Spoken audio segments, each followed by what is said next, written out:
4x4 lumber. Line up the sticks here.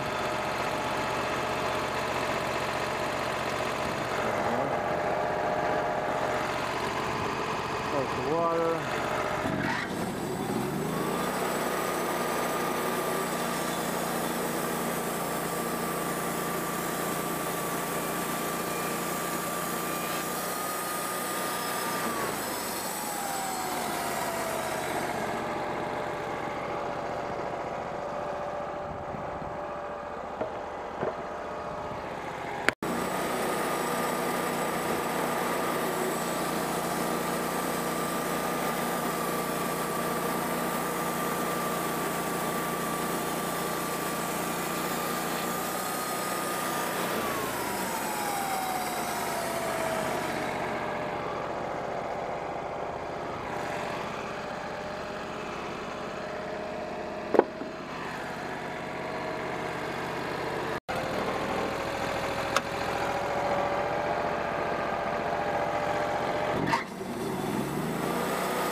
That little piece.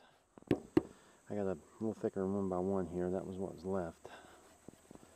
I don't want to see black walnut go into firewood. I really like the wood. Nice boards.